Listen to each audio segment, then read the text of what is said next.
Welcome everyone to the last meeting of 2025. Can you believe that? Here we are. Now I would like to bring to the podium Ann Lassen, horticulture agent, to provide you information on the mushroom growing class at R&B 1, December 2nd, 2025. I'll make this really quick. If you've ever wanted to grow mushrooms in your own backyard, this will be a great class to come to. Because not only have I built a bed and I have some mushrooms growing there already, but then we're going to install one right in front of the class. As part of that class, you're going to go home with a block of mushroom spores that you can then plant in your own yard and grow your own mushrooms. And this is mushroom growing time. So we have Mushroom Street Farms is going to come and bring us the mushrooms, and he's going to teach that class. So if you've ever wanted to, this is a great time to come and do that and see how it's done. Thank you, Ann. It is always a joy, very much a joy to welcome to our Association Director of Membership, Janet Lane, to introduce our speaker. Good afternoon. I want to thank everyone for braving this weather. We had 96 people sign up. I don't know how many of you are here, but thank you so much for coming out, especially because we have such an exciting speaker. And I'm sure some of you have heard about her or seen her book. Her name is Amy Martin, and this is her book right here, Wild DFW. I'm sure some of you have it. And she's going to speak to us about that. So Amy is a journalist and writer. She's done that for over 40 years. And she is the author of Wild DFW, Explore the Amazing Nature Around Dallas-Fort Worth. She's written a book called Itchy Business, How to Treat the Poison Ivy and Poison Oak Rash, Prevent Exposure, and Eradicate the Plant. And I just saw this on her table. This is quite interesting. Holy Smoke, Loose Herbs and Hot Embers for Intense Group Smudges and Smoke Prayers by Amy Moonlady Martin. So I asked her to please speak to us about that. That sounded so interesting. She's a senior features writer for Green Source, Texas. A current project for her is Ned Fritz Legacy, a biographical website of Ned Fritz, Texas's most famous environmentalist. You can find her writings at moonlady.com.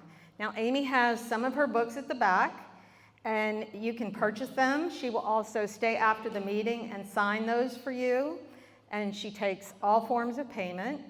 And we are just so thrilled to have her, and I'd like to give a warm welcome to Amy Martin. All you hardy people here in the rain, I am so proud of y'all. Not a wimp among you. That is just fantastic. I'm telling you, I have had talks in the rain, and none of the master naturalists showed up. So, yay, y'all. Of course, you know that rain is good, you know. Yes, I'm Amy Martin. My book, Wild DFW, is the one I'm pushing right now. There's some people in here that were helpful with the book, primarily, that I think, well, actually, Lois Diggs is featured in the book, and she's right there. Yeah. Or she's mentioned in the book. And then Janet Smith.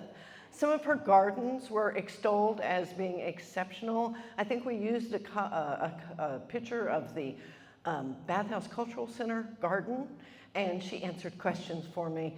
And believe me, I really love the people who answered all my questions, because I had many. So thank you there for both of you. All right. All right. Let's kick this party off with 3 of my favorite flora, fauna, and fantastic nature of North Texas. And we'll start out with an odd choice so that you know right away what a weirdo I am. Briar. Love it, love greenbrier. You know, that thorny vine that snags your pants and scratches you, and you know, you just can't get rid of it enough. But why do I love it? It makes fantastic habitat for animals, especially those big briar thickets that you just hate. Because little animals like rabbits and armadillos can just slip right into those briar patches and be safe from all of the predators. And then sometimes they'll put their burrows in there so that their babies remain safe. So they're really fantastic. Also, a lot of birds, for instance, painted buntings, they don't like to put their nests in trees. They like to put their nest in bushes and things a little lower to the ground, about 4 to 6 feet off the ground. And so they love nesting in briar. And then deer love to eat briar. They think it's mighty tasty, thorns and all. And I munch it too. I like the tender tips in the spring. They taste kind of like asparagus. And you can also always tell if I have been down the trail in the spring because all the briar tips will be missing. I really, really like it. Yeah. All right, button bush. We have this plant, well, we used to have this plant all over the shores of White Rock Lake until our park board person decided she wanted the shores to be neat. But you can find tons of it out at Leela and a lot of other places that have wetlands and such. The round, fuzzy white balls are super fragrant. So nice to walk down a trail lined with these things. Trinity River Audubon also has them. And they are very good at attracting pollinators. And butterflies especially love this bush. And then the flowers turn into these little red seed balls that look like round buttons. Basket flower. Oh, how I love this. It's not very common in gardens because it'll pretty much take them over. But look at this color. Is this not the best color for a flower? And oh my goodness, it is a bee magnet. I have been out at Clymer Meadow and Prairie, and the buzzing was so loud you could hear it from yards away. And so many butterflies too. And the flower bud, you can see the picture down there at the lower left. It looks like a woven basket. And Clymer Meadow hosts now a basket flower walking tour in June. It's usually the last tour that they do. It is highly recommended. On to fauna. Texas spiny lizard, the most numerous lizard in North Texas, and I can't tell you how many times I've had to say, no, that's not a horned lizard, that's not a horned toad, sorry. It climbs trees, scrambles over rocks, races along fences. They're everywhere as long as you don't use pesticides. And you don't need to because they will eat all your bugs. Horned lizards are shorter, whiter, flatter. And look at the bottom right. That is a spiny lizard laying eggs in a friend's yard. And he says that they do it in the same place every year. That's just so cool. I want that. Dragonflies. Who doesn't love dragonflies, you know? A couple hundred species in North Texas. Isn't that astounding? And they're usually found around water because that's where they lay their eggs. And guess what they eat? Mosquitoes. They love eating mosquitoes. Dozens of mosquitoes in a day. And they're much more reliable than bats for that because bats really like a bigger bug, like a moth or something. And it's so much fun to watch them fly. They're like fighter pilots, you know. And this obelisk posture here is what they do when they need to cool off. And Daniel Coughlin, one of my primary photographers, caught them in the act at Bunker Sands. So, fauna number 3, white-tailed deer. We got them. We got a lot of them. They're all over the Great Trinity Forest. Seriously, go out kind of in the early morning on the Ned and Jeannie Fritz Texas Buckeye Trail, and they're out there eating, you know, having a good time. They are all over the south side of Grapevine Lake. I'm having a mind drain on the preserve out there. But all over the south side of Grapevine Lake, the Herd Nature Sanctuary in McKinney, where they are utterly unafraid of humans. And in fact, sometimes you have to go, excuse me, I need to get down the trail. And they'll go, oh, all right, you know. And any place with sizable acreage is going to have a ton of them. You can drive around Ray Roberts Lake State Park, and they're just everywhere, in the mornings especially. And they're more than pretty, you know. They like to eat browse, which are woody plants. So they keep the saplings and brush down inside forests. They're really a valuable management tool for forests. And in fact, if you don't have them, you have to go out and be the deer and thin those saplings out. And let's look at nature. Landscape number 1, bluebonnets, schmoobonnets. How boring. The wildflowers of Texas prairies can be wildly diverse. A different color palette every week, it changes. Tandy Hills, you know, look at all the colors you've got here. There's at least 5 different colors, and probably more if I zoomed in on it. Tandy Hills on the east side of Fort Worth is the best place for wildflowers, hands down, in North Texas.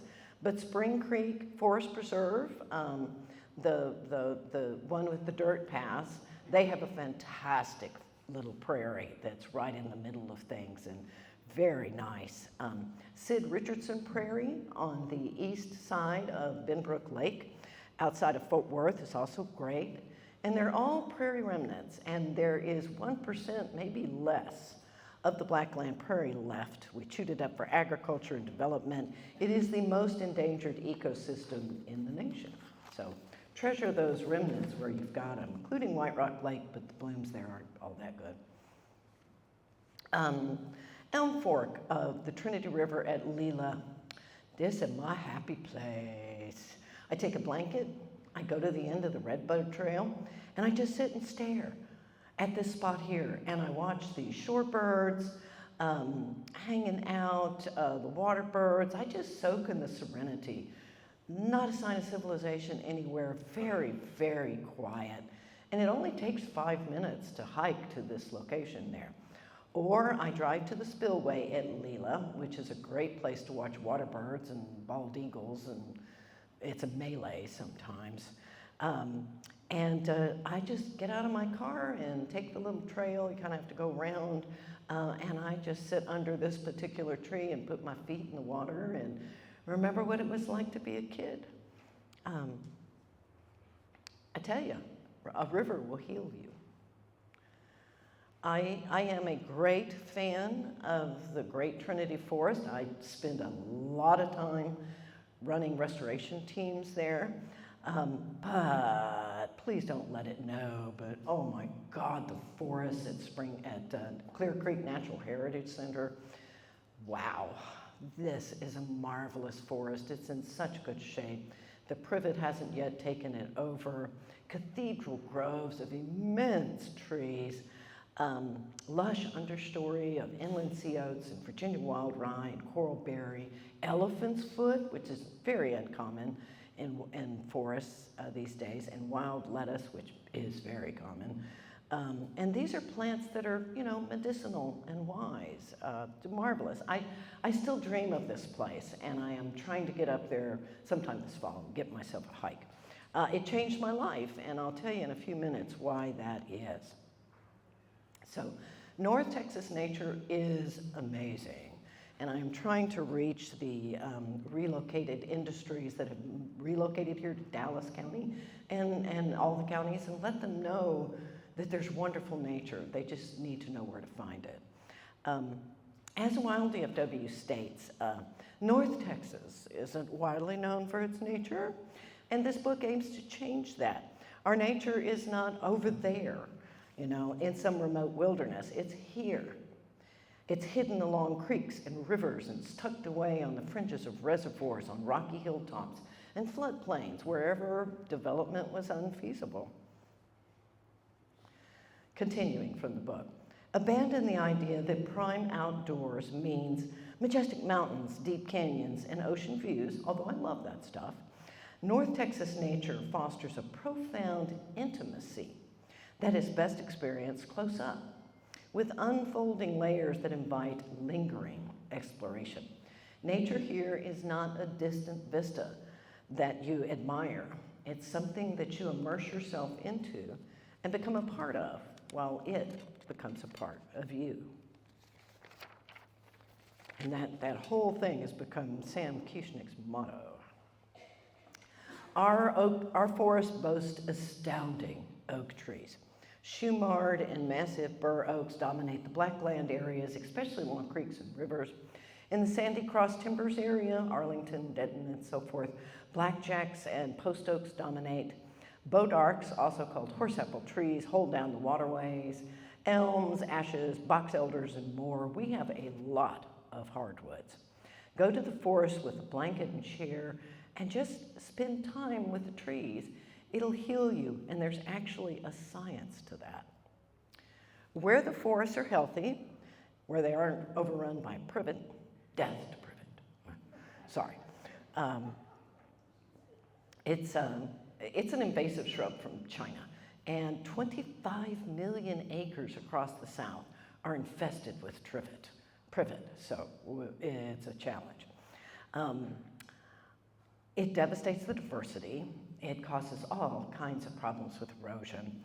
And healthy understories are vibrant with understory, native shrubs and understory trees like possum haws, whose red berries will feed the birds well into winter.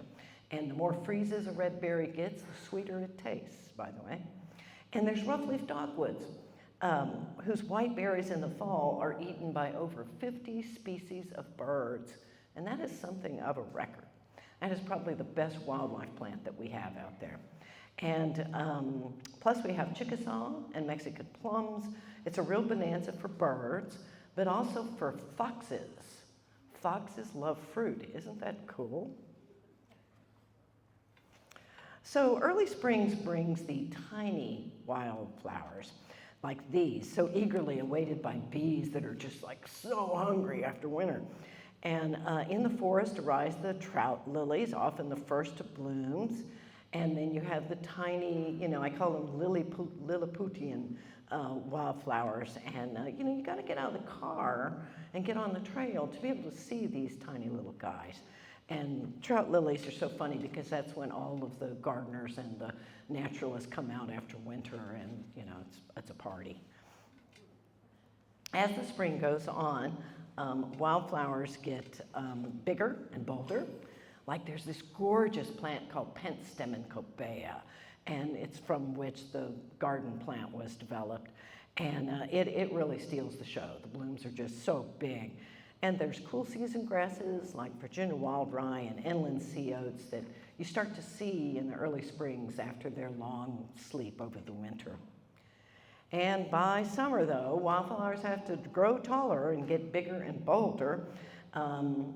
Because they've got to kind of tower over or live with, happily, big native grasses like big bluestem and little bluestem and Indian grass and switchgrass, so they got to hold their own. There's many species of sunflowers that compete with each other to see whose yellow is most beloved by the sun. Butterflies and bees are everywhere doing their pollinator thing, and since blooms turn into seeds, and sunflowers are really good at this, these feed the birds in the fall. North Texas lies in the Central Flyway. About 50% of all migratory birds pass through here, which is astounding. Which is why the Lights Out Texas movement, which urges skyscrapers, big campuses, individual homes, and for God's sake, the convention center in downtown Dallas, which just slays birds. I mean, it's like designed for bird death. We need everybody, especially the big places like this, to dim their lights at night during migration periods, 2 of them, spring and fall. These visitors mingle with our marvelous resident birds like cardinals, blue jays, a variety of woodpeckers. Boy, do we have woodpeckers and flickers, and beautiful painted buntings. Our rivers and reservoirs are abundant too. Turtles really thrive in North Texas. Like this alligator snapping turtle here, cute little thing it is. 50 pounds or more. It can actually crush your toes if it cares to. But even they pale to the alligator gar, which is very difficult to photograph. And it can weigh hundreds of pounds, and it can get 8 feet or more. Can you imagine that? That's like gator-sized, you know? And they have this immense snout with 2 rows of teeth, but they're generally just not interested in eating humans. And its scales are armored. What a beast, you know? But we got a lot of spotted gars. White Rock Lake, all of our reservoirs are full of spotted gars. They're about half the size, but they no slouch either. We'd have way too many carp if it wasn't for the gars. So I'm passionate about North Texas nature. It changed my life. I stand before you, able to walk and talk because of nature, and in today's politics, it's the only thing keeping me sane. After a car wreck on a rainy day, I guess it's 6.5 years ago in April, doctors in the emergency ward at Big Baylor near downtown Dallas discovered that I had shattered my C2 vertebrae, second cervical vertebrae. And that injury is called a hangman's fracture because 70% of it who incur it die right away. The rest are left paralyzed, often paraplegically, and I am part of the 2% that somehow managed to walk away. A brilliant Baylor surgeon saved my life by bolting my C1 and C3 together with the remnants of what was left of my C2. But I got a lot of titanium screws and bolts in my neck. But 1/4 of our balance comes from the pivot of C1 on C2, which I no longer have. Just got one big block of calcium there. It was bone grafted together. This pivot enables you to look over your shoulder, look up and down, and this is all I could do. I call it genuflecting. That pivot is kind of like a gyroscope. It keeps your world level. You use that pivot much more than you might imagine. And it was rough going, getting that balance back. I spent months in a neck brace, months walking with a cane after I got off the little thing, walker. And physical therapy, and it just didn't do anything for my balance. So the healing process started when I was in Denton. And I decided to drop by Clear Creek Natural Heritage Area after giving a poison ivy lecture somewhere. And I was so excited to be in nature again. I bolted from the car and I left my brace and I left my cane. And about 20 yards down the trail, oh my God, the world just started spinning. And I stumbled and I fell on my face. And it was a very muddy day. And I burst out crying. It was like, no, you're not gonna take hiking away from me. You know, I need to be able to hike. So I got back on my feet, covered in mud, and I went back down the trail, staggering like a drunk, and within a couple of miles though, the uneven surfaces, the slopes, the slippery dirt, the tripping hazards, essentially retrained my ear's vestibular system to take up the slack. So it wasn't until I started hiking dirt trails regularly that my balance returned. Eventually I was able to put away the cane and the brace for good. I still keep that neck brace on my shelf to remind me to be careful still. I hit all the trails that I could find to complete my healing, and those trails are a big part of Wild DFW. So experiencing nature requires a shift away from accomplishing steps or making miles or climbing elevations to simply being, you know, like you did as a kid. To experience nature in the way that I do, go a couple of minutes deep into the forest or into the prairie and stop. And then literally shake everything off. You've probably come through a lot of traffic. You probably kind of had to rush to get there. Shake all of that off. Rotate all of your joints, you know. Pick up your feet and make sure your knees or the lubrication is going real well. And get out of your head and into your body. And I don't have the time, but I could lecture about proprioceptors and how this wakes up your proprioceptors, which helps you experience nature, but that's a long talk. So, you know, get out of your head, be in your body, be this kid here, you know. Go into a small preserve like the central section of Spring Creek Forest Preserve. This is the one with the paved trails, has a couple paved trails in it. But look real carefully for the dirt trails off to the side, and then let yourself get lost. Just start wandering those dirt trails. Let your feet tell you where to go. Just wander. Have no purpose, have no plan, no stress. Don't worry about where you are because you can't get lost. You'll eventually get out. You know, 10 minutes or so, you'll find your way out. Go up the hill, as a hint, go up the hill. You'll be 6 again, and you'll find the stress relief is amazing to let go of that. So find a place when you're in the woods or in the prairie to just lean against, or a place to sit, and inhale the air. Breathe through your mouth when you do this, and understand the aroma of the place where you're at. An old forest, for instance, smells much differently than a new forest does. A prairie, the air in a prairie is amazing. Oh my God, the prairies at Ray Roberts Lake State Park, cleanest air I've ever had. Close your eyes and do some aware listening. I call it 3D listening. There are sounds on the ground, so sit down, take a listen. There's skinks skittering and snakes slithering in the leaf litter. There's sounds in the foliage. So birds don't just call, they're always poking around exploring stems for seeds and bugs. And there's always coyotes kind of slipping through unseen. And there's sounds, if you'll aim your ears up, there's sounds in the canopies. So there's bird calls, but there's also these, especially in the spring, really loud territorial skirmishes.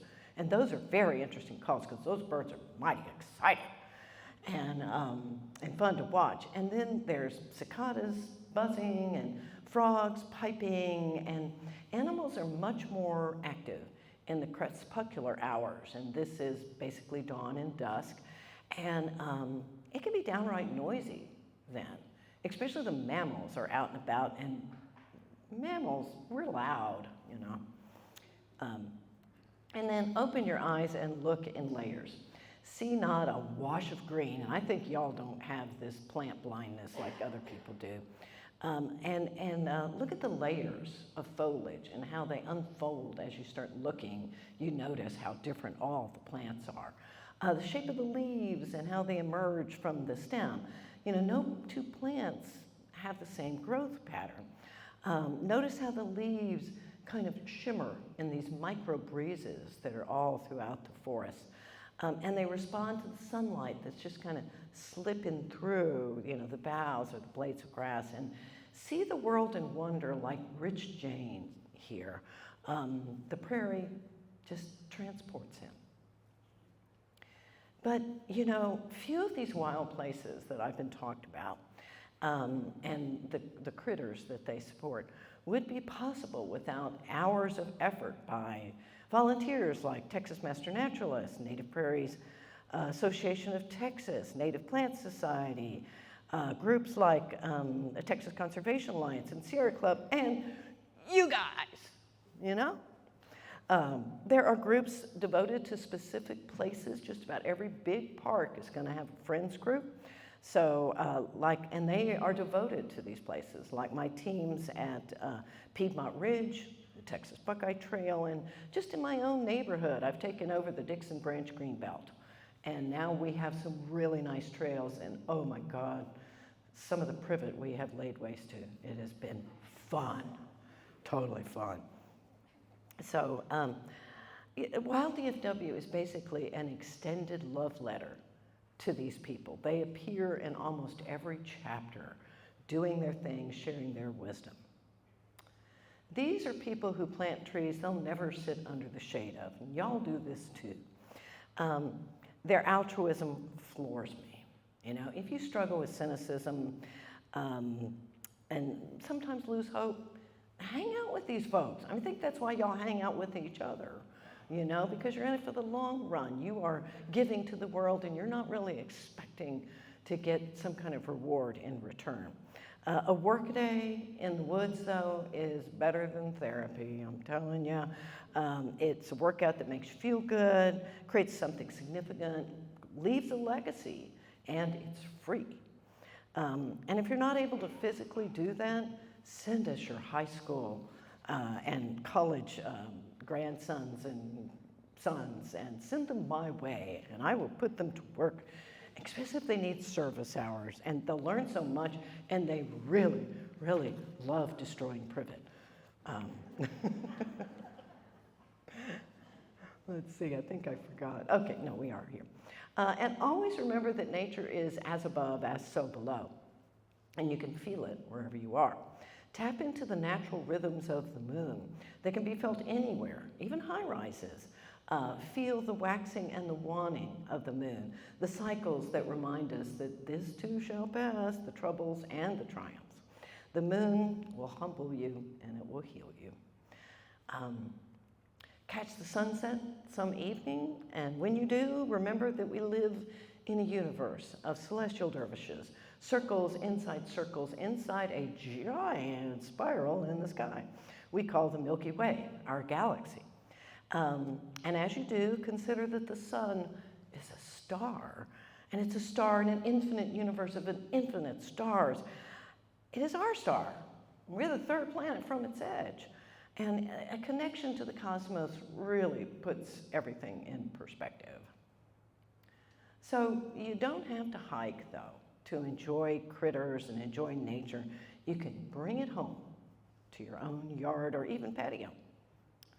Work with the Native Plant Society, Texas Master Gardeners, and Wild Ones on bringing nature into your yard or your patio, place of residence, business, church, or school. All of them need gardens, as you know. The Backyards chapter of Wild DFW has great information to help you along. Make your mark close to you. Plant a native pocket prairie in your alley strip. Ask to start a pollinator garden in any of these places, or just simply be a gracious host to wildlife in your yard. Doug Tallamy is a fellow author on Timber Press, which published Wild DFW, and his books have made it onto the New York Times bestseller list. That is reason for optimism alone. Talk about hitting a nerve, and he's got a new one now with the New York Times garden columnist Margaret Roach, who absolutely rocks. And that podcast is quite the powerhouse. Never one to think small. Tallamy has a dream, and that's if enough people create native plant habitat, all those small spots will create massive habitat if networked together, forming travel oases and corridors for wildlife and pollinators, especially flying ones. He calls this dream the Homegrown National Park. And create a space and register it with his network. It does not have to be purely native plants. Get on the map, as they say. Says Tallamy, if half of American lawns were replaced with native plants, we would create the equivalent of a 20 million acre national park, 9 times bigger than Yellowstone. So we all have an impact. And if you planted the insects and invertebrates, the reptiles and amphibians and the birds, they all will come. And from that arises joy and wonder, not just for you, but for everyone who experiences it, even people just walking by. So I hope that you'll see the Wild DFW website and my social media as a resource for you. The website has a page on all the photographers that you have seen today. Everybody mentioned in the book is a clickable link in the community page. And if you like this talk, there's a half a dozen more that I give. And at the bottom of the book page, there are videos of some of my talks. I have a newsletter, but it's fairly irregular, but sign up for it anyway. I'll put out one. I think the last one was in April. I've got to put out one for Christmas holiday season. And all the nonprofit groups in the book, and also my own activities, I post on social media.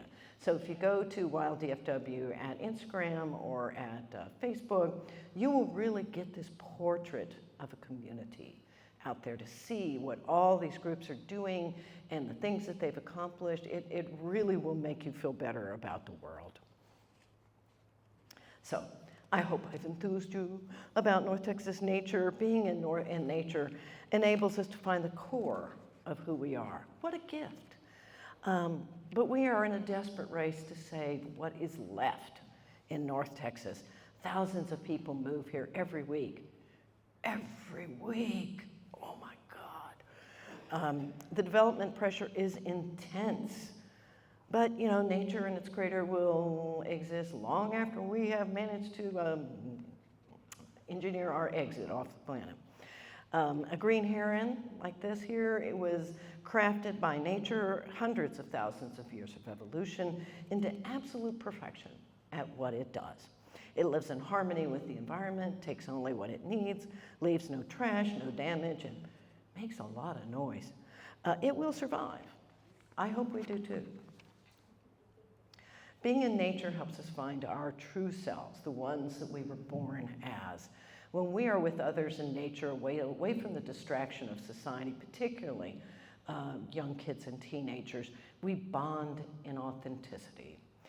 As humans walking the earth, as we've done for eons, creating and walking trails was mankind's first social activity. And it helps you get back to your roots in that way. Nature is a gift, and not just for the beauty. Nature wants nothing from us, has no expectations of us. It doesn't want to lobby or convert us or sell us anything at all.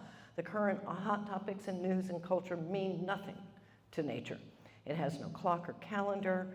It's really kind of uninterested in us, and that's really a blow to the ego, which is good for us. Nature is the ultimate antidote to narcissism and hubris. It can truly bring you peace. It has for me.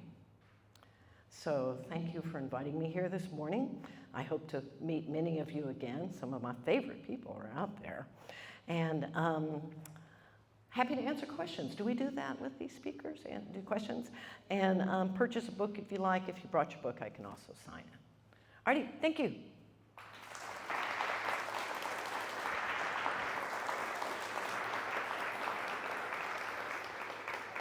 All right, questions. I'm an Ask an Amy machine, seriously. Right there. They recently introduced goats to contain some of the privet and poison ivy. Is there a detrimental impact of using that? Using goats to tackle privet and poison ivy. What you have to remember is that goats are lawn mowers. They do not actually kill the privet. What they do is they get it down to a manageable level, and then they fertilize the area while they're doing it.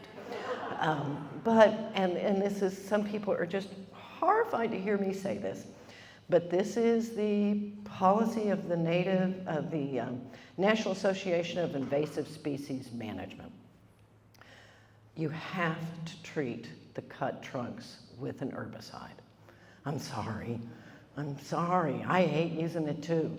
But they sell this little thing called a buckthorn blaster, which is a little bottle with a little sponge tip, and you fill that full of a strong herbicide mixture, and after you cut that thing down, you daub it.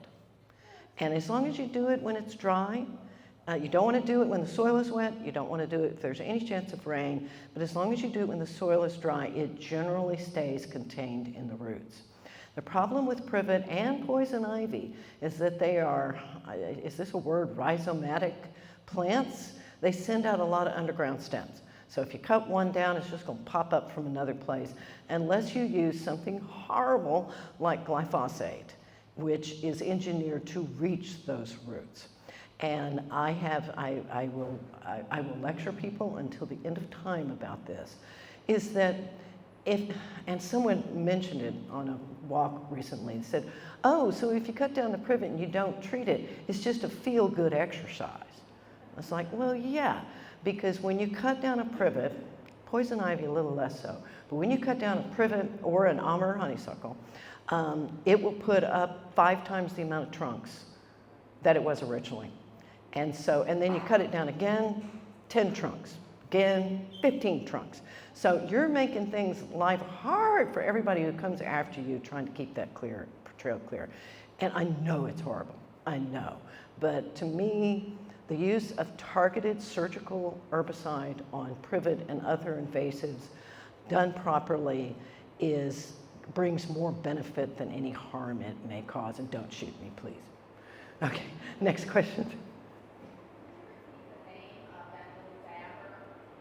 Oh, the dauber, it's called a buckthorn blaster. Buckthorn is the privet of the Midwest. And so it's what they have to get after. And they'll sell you a kit with the daubers, and you can also get a blue dye to go with it, and that way you know which ones you've treated, so you don't do it.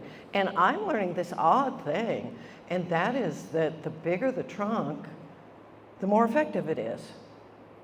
On trunks 1 inch and around that size, sometimes they rally back. And but big trees, man, they just give it up. They do. And I keep buckthorn blaster in my car, and I pretty much hike the trails with it. I am the person who controls the poison ivy on the trail, so I always hike with a buckthorn blaster, a pair of clippers, and a pair of nitrile gloves, which is the only thing that poison ivy will not go through. Another question. Yeah. You know, we have great paddling in North Texas, and we have something, and it's in the book. I have an entire chapter on the Trinity. And it's called the Trinity River Paddling Trail. There's 132 miles of it. It goes from west of Fort Worth,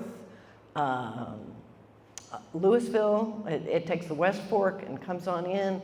It comes down the Elm Fork, coming down from Louisville. It is on the main stem of the Trinity River, about not quite to track, right before track is where it is. It is a fantastic system. That website will tell you where to put in, where to take out, what are the good segments, what are the bad segments that you shouldn't be on, where the dams are, and most importantly, what the flow is in that particular segment on that day. It's lifetime data on the flow rate, and then it will give you a little thing that says good, bad, or whatever, you know. Like, okay, if you're an amateur, don't go. If you're an experienced, okay, maybe. You know, it's really, really good. And in fact, it's on my social media, either already out or coming out, but they are doing it's Black Friday. And so they do a Black Friday paddle at Fort Worth Nature Center. And it is often a small mob of people. It is a lot of fun, and it's the consumer over-consumer. It's a statement about that. And so that's a lot of fun. And you'll see Black Friday events like that in hiking, and for some reason, particularly paddling. I think because people are so full from Thanksgiving, all they can do is sit in a boat. But the kayaking in the Trinity River is really good because it stays full of water all of the time, because much of the water is, I'm not even going to go into that. That's a whole nother talk that I give. But anyway, the paddling is really good. And it is, one of the chapters in the book is paddling the West Fork. And what it's like to see the world from that perspective is completely different, you know. And there are places like the Beaver Pond at Lake Louisville Environmental Learning Center, and the Lake Worth at the Nature Center there, where it's slow and it's easy, and you know, it's a great way to learn how to kayak there. And also the Clear Fork of the Trinity River is an excellent place to paddle, because the flow is mild, the water is clean, and the water in the Trinity River is much cleaner than you might imagine. There's been studies done on it, and there's certain sections like the Upper West Fork, the Clear Fork, the Upper Elm, that are clean enough to swim in. Take a shower afterwards, but you know. The whole thing about dead bodies in the Trinity, that's decades old. You know, it is much cleaner, much nicer now. And in fact, all these places are trying to get located on the river. You know, it's cleaned up its act. Yes? The Trinity River Paddling Trail, that would be Trinity Coalition. And so it lives on their page. It's actually in the National Park Service. It was ordained as a national water trail. So they do a really good job, which is really something because floods are constantly taking out our put in and take out spots. So it is something, they're trying to extend it, and that means working with the Army Corps of Engineers, and God help us all. Any other questions?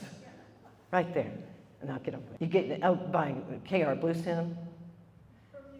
Bermuda, oh God, yes. Seeded thick, man. Seeded thick. Native Prairies Association of Texas, texasprairies.org. There are downloadable guides there for how to create a pocket prairie. You can also find information at the Dallas, it's called the Blackland chapter of Native Prairies Association of Texas. They often have speakers, usually once a year, that will talk about how to start a pocket prairie, and you can ask lots of questions and they'll have lots of answers. But I converted, for 12 years I had a piece of property outside of Bonham, and I converted a 8-acre Bermuda pasture to prairie, and it worked. But I had to bring in the big, tough grasses, so I had to, and overseed thickly. So I used Indian grass, switchgrass. God, if it's a battle between switchgrass and Bermuda, switchgrass will win. And even KR Bluestem, it'll win. And so I'm doing that in my green belt, where we're going to get after it this winter and overseed some areas. And I think that we've seen it happening in to a limited degree in one area where I've been scattering seeds. And so I had no idea they had this device. You can rent a device. There's only like a couple of them in Dallas County, but it'll go through and it'll cut the thatch of wherever you're at, and it'll push it aside. And then it will make grooves, and then it will drop the seeds in the grooves, and then it will cover the grooves up and give it a little tamp. Can you believe they engineer stuff like this? Holy Joe, and it only costs like $150 to rent for a day. So we're gonna rent that thing. Who needs seed balls, man? Get that thing and get after it. So we've been collecting seeds all year from my meadow so that we can seed with stuff that particular piece of dirt is used to. And so we have been collecting all year, and I really have high hopes for what we're doing. But Native Prairie Association of Texas, they've got some good speakers. Have one in sometime. Yeah, they're real good. Yeah. And there was a question over here. Did I see one? Back there, yes. Hi. What's the name of the machine that you're using? You know, I would just go to some place like Sunbelt Rentals and put in Cedar, S-E-E-D-E-R. But I just found it on a Google search and was really shocked to find out that it existed. And I'm so excited about it because we were going to get out. I had this whole thing where we were going to take the seeds and mix them with some clay and some compost and put it out there. And I even had a little tamper thing. We were going to tamp them in. Oh, I'm going to get that machine. That's much better. Yeah. Yes, ma'am. Yeah, Amy, do you lead any sort of things like this Black Friday paddle or walks or talks like that on your own? And is that on your website? It is. I keep all my talks on my website, and they're also all listed on Facebook for sure, in the Facebook events. I lead a lot of walks, except I'm now veering into the gift show market time of the year, so I'm not leading as many walks. I am doing more festivals and things. But I generally do a lot of walks. I also do at least 2 restoration days a month, which you're welcome to come labor with me. And then a lot of times, if it's not too heavy of a work, we'll go out and hike afterwards. But I just led a fall foliage hike in Piedmont Ridge. That was a lot of fun. I even had little kids on that one. I usually lead a few full moon hikes a year, particularly at 12 Hills Nature Center. We do that every October. But I do some for other, I do one for Elm Fork Nature Preserve in Carrollton. I've done 2 out there this year. And yeah, I lead a lot of hikes. So just look for them on my website and on Facebook. And yeah, it's fun. We go out together, and oftentimes people are, it's like, oh, I don't know about going to the Great Trinity Forest. It might bite me. And once they go hiking with me, they lose their fear about it. And also Piedmont Ridge has an extensive hiking trail system, thanks to my team, yay. And you can get kind of lost. So it's good to hike it with someone who knows the way first and then come back on your own. So yeah, I'll gear that back up, say March. I'll start hiking again. I do want to do we're going to do a winter hike in the Great Trinity Forest with a forager named Bob Ritchie, and he also knows how to identify trees in the winter. And so he's going to teach us all how to identify trees in the winter without leaves on the tree. And then I hope to do a winter hike myself at Sherry Caperton Nature Preserve in Southwest Arlington, because the shapes that post oaks make and blackjack oaks make are so interesting in the winter. They're like artworks, and I love showing them off. So I'll probably do a winter hike sometime out there. So any other questions? I think I've been babbling, and y'all have like a meeting to do. Okay, I think we're good. All right. You have just brought your book alive to me. Oh, thank you. That I have. I can't wait to relook at it and get some for friends, and I hope you guys take that opportunity as well. It was wonderful. Amy, we just want to thank you so much for this presentation. I mean, wow, did you not just love it? Thank you. Please welcome our Director at Large, Sarah Burke, to announce our Making a Difference Award. This will be Sarah's last time as a Director at Large, and we are so grateful for bringing this award to our meetings. Welcome. So this is a Swiss Army knife. Probably everybody knows that. It was built to do a lot of things. It's a multi-purpose multitasker. And this is Leonardo da Vinci. He was a Renaissance man, which is defined as a person with many talents and areas of knowledge. The Master Gardener we honor today with the Making a Difference Award is the Swiss Army knife of Master Gardening. She is our Renaissance woman, and this is Tamisha Daniels.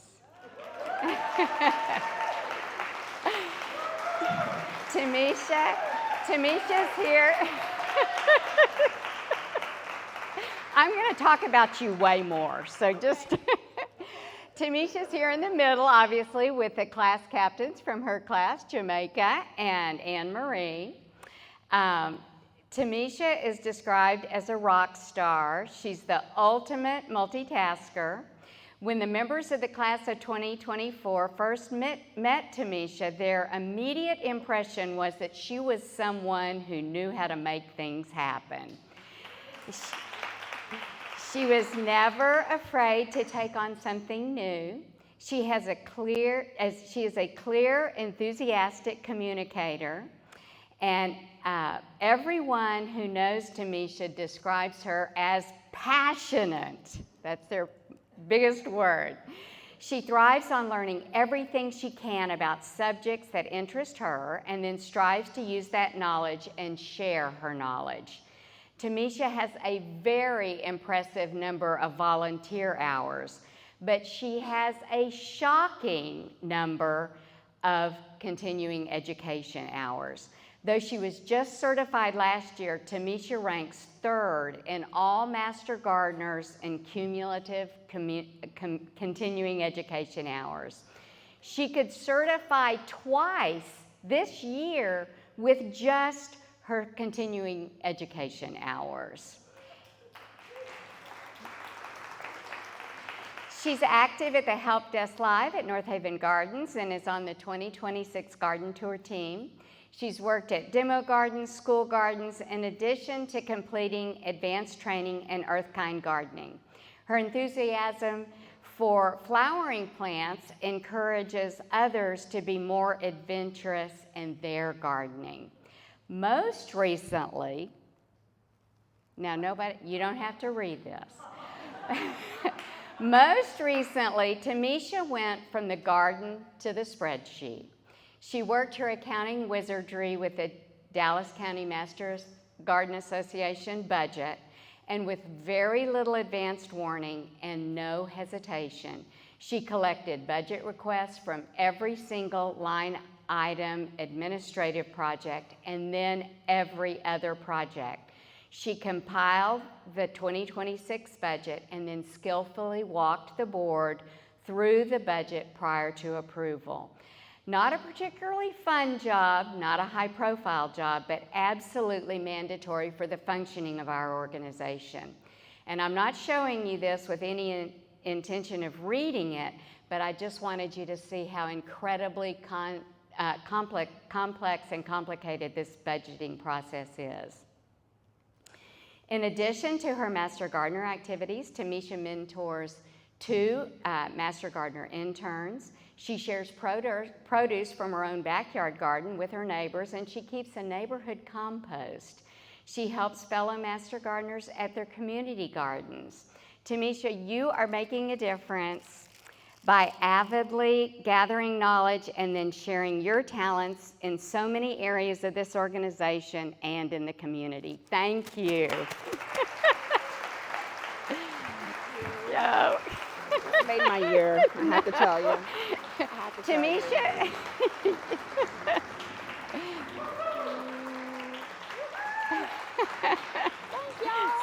So deserved. Thank you. Hank Hammett's going to come up and give us something about our garden tour. He's, coming May 9th, 2026. So come on up here. Okay, hello everyone again. It's great to see you.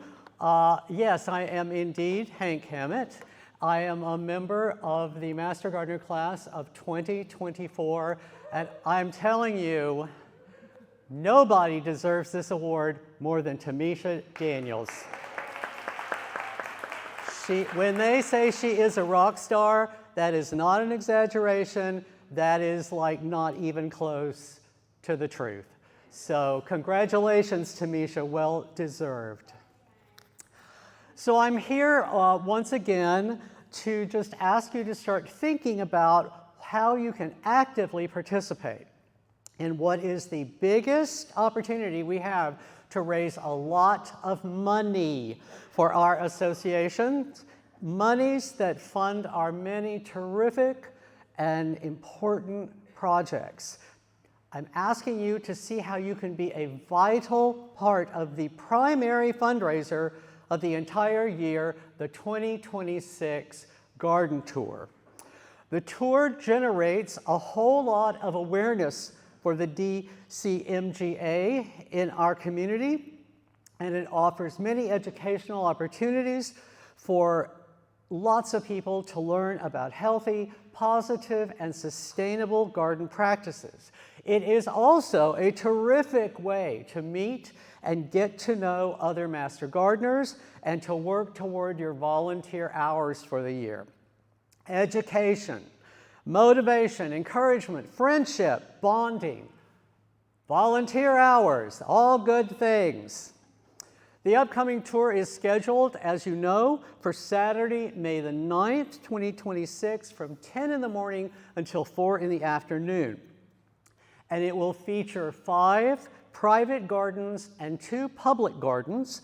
the Pineapple Fountain Garden and the Crepe Myrtle Demonstration Garden, both in Lake Cliff Park, and the Japanese Garden in Kidd Springs Park, all conveniently located very close together in North Oak Cliff, immediately south of downtown. This is the day before Mother's Day, and it is a great time to come out and celebrate with all of our families and friends. The gardens are extremely diverse in size and type and are owned, curated, and maintained by our very own master gardeners, and with the 2 public gardens in close partnership with Friends of Oak Cliff Parks. In addition to the gardens, North Oak Cliff and the Bishop Arts District in particular are full of fantastic award-winning restaurants, shops, and boutiques, so you can make a whole fun day of it. If you've never been to North Oak Cliff, you are in for a real treat. And for some of you, it might be a big surprise. I'd like to introduce the members of the garden tour team. They are sitting out here. Not all of them are here, but a lot of them are. So when I call your name, if you'll just stand up and wave to us so we know who you are. Lisa, are you here, Lisa? There she is, Lisa Lockmiller. Beverly Berry. Wave, wave, yeah. Tamisha Daniels. Ann Huntington. Susie Rentz. Shay Mayberry, Elaine Webster, there she is way over there, Nancy Black, and Johan Tavares, who is our art director and is doing all our print work and has prepared this beautiful presentation. We are very, very grateful for him. Other members who I know are not here are Mary Calvo and Dawn McDonald and Barbara McLeod. This is an amazing, remarkable group of people, and I'm sure you understand that because you know many of these people, and I am so grateful to have them sitting around a table with me. But this event is truly only going to be the most successful it can be if everyone in the association joins in, gets involved, and does something so we can put all these pieces together. Large pieces, small pieces, they all add up. Sponsors. We need you. Now and over the next months, if you know of any businesses, organizations, or individuals who might possibly be financial sponsors or donate items to the silent auction, we need you to please come forward and speak with Ann and with Shay. We have some referral forms. I'll talk about these in a little bit. And in addition to what I've just said, even though these ladies are on a roll like you would not believe the kind of money they have already put in the coffers, they would love to have a couple of more folks join their team. So if you would consider that, talk to either me or one of them about that. Speakers, we need you. I see you, Cynthia, out there. Where is Roseanne Ferguson? We need you. A main focus of this tour, as you know, is education. How can we better connect with nature and the many benefits of gardening, especially when it comes to native plants, water-wise landscapes, and creative solutions for what the Texas soil and the Texas heat have to offer us. So if you know of someone whose knowledge and expertise would be a great asset to us and to the public, please don't hesitate. Let us know and talk with Susie and Dawn about those people in our community who inspire and enlighten you. Garden volunteers, boy, do we need you, both in the months leading up to the tour and helping to get the gardens in their best shape, and on the day of the tour as garden captains and docents and general volunteers assisting the homeowners and the public. Let's promote our association in this county. Beverly and Tamisha would be very happy to hook you up with a real fun group in a garden. Publicity and advertising folks, we need you. There's a lot to get accomplished to get the word out to the North Texas community about our association and this tour and all we do. Please speak with Barbara McLeod about any leads and ideas you may have. things that can raise our profile. No suggestions are without merit, so please do not be shy. Whatever your skills and your talents might be, wherever your interest may lie, there is a vital place for you in the planning and the doing of this event. I'm starting to get a few questions about the tour, so here are just a few of those and some initial answers. How can I make fundraising a success? Well, you can make a monetary donation. You can donate items to the silent auction. There are already some wonderful things that have been donated. We are very fortunate that in our community we have some amazing artists. Carrie Silver is sitting right back there. People are making things specifically for this silent auction. That's a pretty cool thing, I think. You can purchase tickets, of course. Recommend an organization, business, or individual who would like their name associated with supporting our mission. Another question, how can I make a monetary contribution? Ann Huntington can discuss this with you at any moment you would like. How can I make a silent auction donation? Shay Mayberry can discuss this with you. How can I purchase tickets and what price will they be? Tickets will be $18 if purchased ahead of time and $20 if purchased on the day of the event. Advanced tickets will be available shortly after the first of the year via the DCMGA website and using a QR code. Another question, will I be required to purchase a ticket if I volunteer in one of the gardens on the day of the tour? No, you will not have to. If you're working with us that day, you're in the door and you can visit all the gardens you like without charge. Will we be using Sign Up Genius for the specific volunteer opportunities? Oh yes, stay tuned. In fact, a couple of opportunities will be coming through Sign Up Genius to your email inbox very shortly, and you can get some extra hours in before the end of the year, if you like. So as we leave today, we will have these referral forms in our little hands. Please stop by and take some. I'd love to see every one of these forms walk out the door today, even if right now you think, oh, well, I wouldn't need one. I don't need one of those. I don't know anybody, or I won't be able to do that.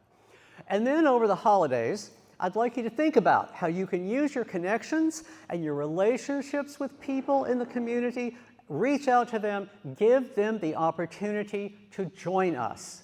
You never know when a great idea or a great referral may pop into your head unexpectedly. Your mouth may be full of sweet potato casserole with marshmallows in it, and you're like, oh, right, I forgot about them. And you can just run over to the little entry desk or whatever in your foyer of your house, grab it, jot it down, go back to the table, and eat some more sweet potato casserole. And remember, you do not ever have to be the one to ask for a donation. We will do that. Some people are not so comfortable with that. I completely get that. Some people will just do it. So you don't have to be calling someone or going to somebody and asking them for anything. If you will give us the information and lead us in the direction, we will happily take care of that. We have a little time for a few questions if anyone has any questions right now. Anybody? Yes. Cost of advertising, that is not completely decided about how that's going to work out. Barbara is working on that right now, but if you'll get back with me and I can get your contact information, I'll be glad to let you know. And all of this information, once it is decided, will be on the website. So we just have to, we got a lot of things going and a lot of things still in process. But that's a great question. Anything else? Great. So if you have questions now or in the future, please find me in person at one of our events or email me, and my email is hankhammett@smu.edu. CHAMMETT@smu.edu. And I will get back with you just as soon as I can, which will probably be pretty fast. I look forward to hearing from you and exchanging thoughts and engaging in a conversation. So sort of in closing, especially at this time of the year, as we enter the season of Thanksgiving, I think that pretty much everyone in this room is incredibly grateful for the Dallas County Master Gardener Association, what it brings to our community, and certainly what it brings to us personally, all of the beautiful relationships and special friendships that are forged both in this room and out in our gardens. This tour is a great opportunity for us to give back and to assure that this wonderful organization thrives and flourishes for many, many years in the future. This becomes part of our collective and our individual legacy. So again, we're very excited to come together with all of you to make the 2026 Garden Tour a successful, exciting, and meaningful experience for everyone involved. I hope you all have wonderful, wonderful holidays. Thank you so much. And thank you. You can pay your dues, your 2026 dues. You scan the QR code to pay your 2026 DCMGA dues today. We'll keep this up eventually. Oh, sorry. I'd rather hold it. So the QR code to pay your 2026 DCMGA dues today, we'll keep this up later, okay? But I just want to tell you what your dues provide as a Master Gardener.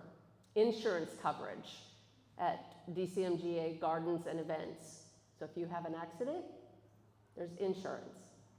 Your official DCMGA badge, your state level TMGA membership dues, because we have to pay them, okay?